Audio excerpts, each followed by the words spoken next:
আমার গর্ভে যদি সন্তান দিতেন, আমার স্বামী আরেকটা রমণীর সাথে আলাদা ঘরে থাকতো না, আমি কেমনে সহ্য করতাম গো। আমি মহিলার কাছে আর ভালো লাগে না। মহিলা এমন কান্না কানছে, কান্না করতে করতে করতে করতে মহিলা ঘরের দরজা খোলে না।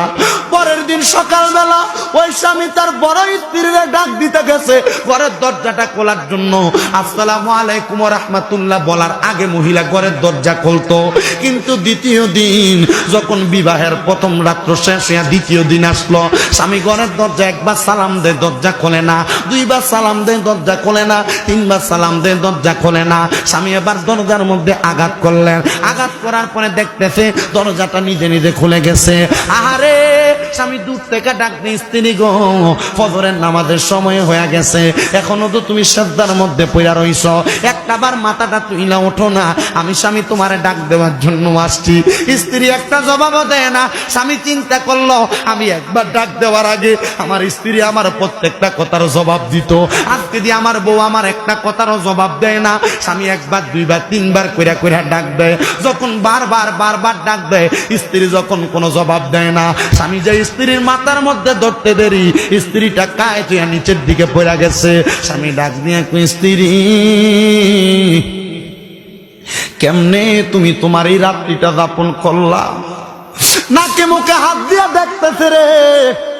ওই স্ত্রী কোনো কথা কয় না, নিঃশ্বাসও পালায় না। ওই স্ত্রী কান্না করতে করতে আল্লাহর ডাকে সারা দিয়া ইন্তেকাল করছে। দুনিয়ার মানুষ ওই মহিলার আত্মুরা পেয়ে তার জানাজাতে আসছে না। আহারে, দুনিয়া তো সন্তান হারা কষ্ট।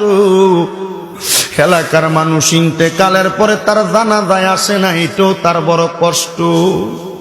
কিন্তু শোনো রে, ওই মহিলাটার মনে কষ্ট নিয়ে যদিও মহিলাটা ইন্তেকাল করছে, ওই মহিলাটার জানাজার নামাজ তার স্বামী নিজে পড়াইয়া যখন বাড়িতে আসছে, রাত্রবেলা ঘুমাইছে, পরের দিন ফজরের নামাজে মসজিদে যায়া দেখে মসজিদের মধ্যে মুসল্লি আর মুসল্লি দেখা যায়। সব মুসল্লিরা ডাক দিয়া কই, হুজুর, ও হুজুর, আমরা গতকালকে রাত